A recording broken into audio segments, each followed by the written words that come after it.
ኢትዮጵያ የተወደዱና የተከበሩት እመበረከት ዘውዲቱ መሸሻ የእመበረከት ዘውዲቱ ትሩፋት ተወልደው ያደጉት በአዲስ አበባ ቀበና ልዩ ስሙ ቤልኤር ተብሎ በሚጠራው አካባቢ ነው። በትዳር ህይወታቸው አንድ ልጅ አፍርተዋል። ሁለት የልጅ ልጆችንም ለማየት ችለዋል።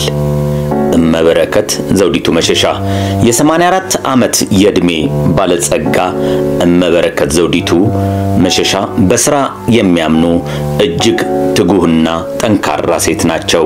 የባልትና ውጤቶችን በማቀነባበር የራሳቸውን የንግድ ስራ ይመሩ ነበር። በዚህም መኖሪያ ቤትና ሁለት የግል መኪኖችን ለማፍራት ችለዋል። በወሊድ ወቅት ለካንሰር ህመም ተጋልጬ ነበር።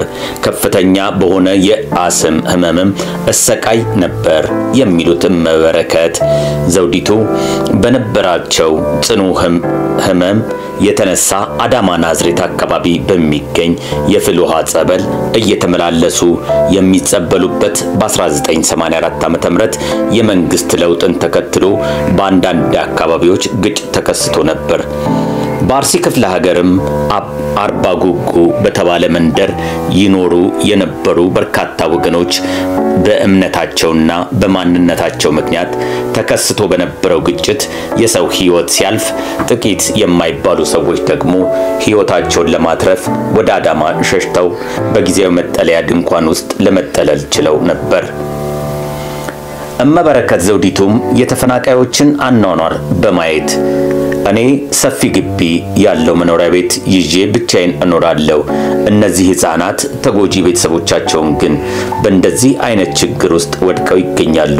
ስለሆነም አንድ ነገር ማድረግ አለብኝ ሲሉ ከራሳቸው ጋር መከሩ።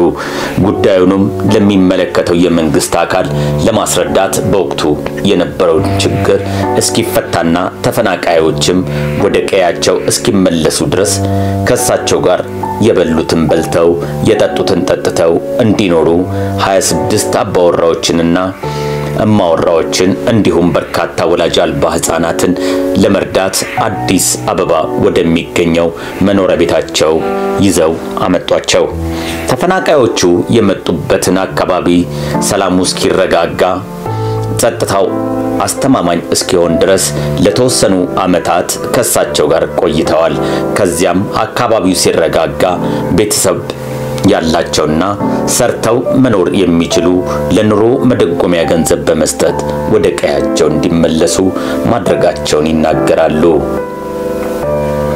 በወቅቱ ወደ አካባቢያቸው ቢመለሱ ተቀባይ የሌላቸውና በነበረው ግጭት ሳቢያ ወላጆቻቸው በሞት ያጡ 75 ህፃናትና ጥቂት አቅመ ደካማ አዛውንቶች ከኔ ጋር እንዲቆዩ አደረኩኝ የሚሉት እመበረከት ዘውዲቱ ይህም ለዘውዲቱ መሸሻ የህፃናት ማሳደጊያ ማዕከል መመስረት ምክንያት መሆኑን ይጠቅሳሉ። በተቋቋመው ማዕከልም ከተለያዩ የኢትዮጵያ ክፍሎች ለከፋ ችግር የተዳረጉ ህፃናትና እያሰባሰቡ ያለምንም ተጨማሪ ድጋፍ በራሳቸው ጥረት እስከ 2001 ዓመተ ምህረት ድረስ ለ250 ህፃናት ድጋፍ ሲያደርጉ ቆይተዋል። በእነዚህ 17 ዓመት ጊዜ ውስጥ እመበረከት ዘውዲቱ መሸሻ ሁለቱን መኪናዎቻቸውን በዘመናት ያፈሯቸውን ጌጣጌጦቻቸውን የመኖሪያ ቤት ለመግዛት ያጠራቀሙትን ገንዘብ ከእኔ ምቾት ማጌጥና መዋብ አይበልጥም በማለት ልጆች እንዲያድጉበት ከምድራዊ ሀብት በላይ የነገ አገር ተረካቢ ህፃናት እንዲኖሩበት በሚል ሀብታቸውን ለማዕከሉ አውለውታል።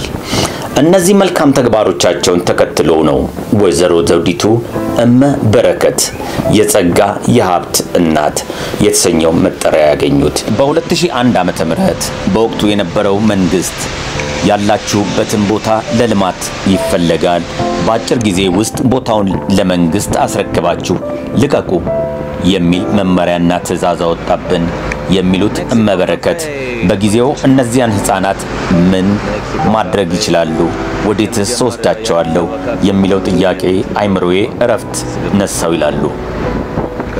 ገንዘብም ሆነ ተለዋጭ ቦታ ያልተሰጣቸው በመሆኑ ሕፃናቱ እንዳይበታተኑ በመስጋት እንደ እድሜ ደረጃቸው በመክፈል በተለያዩ ቦታዎች ቤት ተከራይተው ለመኖር መገደዳቸውን ይገልጻሉ። ይህ ከሆነ ከአንድ ዓመት በኋላ በእግዚአብሔር ቸርነትና ረድኤት የልጃቸው ባለቤት በሆኑት አቶ እስክንድር ወርቁ አማካኝነት ኮተቤ ላይ በተሰጣቸው 1000 ካሬ ሜትር ቦታ ቤት በመስራት ሕፃናቱን ከያሉበት እንደገና ሰብስበው በአንድ ማዕከል እንዲኖሩ ለማድረግ ችለዋል። ይሁን እንጂ ታህሳስ 6 2011 ዓ.ም ከሌሊቱ 9 ሰዓት በማዕከሉ ውስጥ በነበረው የእህል ወፍጮ የተነሳው እሳት በሕፃናት ሕይወት ላይ ጉዳት ማድረስ ባይችልም የልጆች ማደሪያ ክፍልንና በማዕከሉ ሀብት ላይ ከፍተኛ ጉዳት ለማድረስ ችሏል። ይህም ለማዕከሉ ሌላ መከራና ፈተና ለመሆን የቻለ እንደነበር እመበረከት ዘውዲቱ ያስታውሳሉ። ነገር ግን ሳይደግስ አይጣላም እንደሚባለው የእሳት ቃጠሎ የበርካታ ሰዎችና ሚዲያዎች መነጋገሪያ ርዕስ ሆነ። በዚህም የተነሳ ማዕከሉ በጠቅላይ ሚኒስትር አብይ አህመድ ዶክተር እና በቀዳማዊት እመቤት ዝናሽ ታያቸው የመጎብኘት እድል አገኘ። የሕፃናቱ አምላክ የእመበረከትን እንባ ተመለከተ። በርካታ ተቋማትና ግለሰቦች የማዕከሉ አጋር ሆነው ቆሙ። ተስፋ የሚሰጡት ድርጅትም ለመሆን ቻለ። እመበረከት ዘውዲቱ እንደሚናገሩት የእሳት አደጋው ከተከሰተ ብዙም ሳይቆይ በ2012 ዓ.ም በቀዳማዊት እመቤት ዝናሽ ታያቸው አማካኝነት ቁስቋም አካባቢ ዘመናዊ የሕፃናት ማዕከል ተገንብቶ የሕይወት ዘመን ሽልማት የሆናቸው ዘንድ ተበርክቶላቸዋል። ይሁዳ አቢሲኒያ የባህል ምግብ አዳራሽ የፈትል እመቤትና ስለ እናት የሕፃናት ማሳደጊያ ተቋም ምስጉን እናቴ በሚል መሪ ቃል በጥምረት ባዘጋጁት የእናቶች ቀን የሽልማት መርሃ ግብር የበረከት እናቷ እመበረከት ዘውዲቱ መሸሻ ሽልማትና ዕውቅና ተሰጥቷቸዋል። ድንበር የለሽ ልብ ለብዙዎች እናት እመበረከት ዘውዲቱ መሸሻ በእርጋታና በጥንካሬ ለተነኩት ስፍር ቁጥር የሌላቸው ሕይወቶች ላልደከመው ፍቅርሽ እንክብካቤሽ እና መስዋዕትነትሽ ከልብ የመነጨ ምስጋና እያቀረብን ለራስሽ ብቻ ሳይሆን እንደ ራስሽ ለምትወጃቸው ልጆችሽ በርህራሄና ወሰን የሌለው ፍቅርሽ ስላሳየሽን ክበሪልን ይላል ለእመበረከት የተሰጠው የምስክር ወረቀት። እድሜና ጤና እንዲሰጣቸው እንመኛለን። አዲስ አይን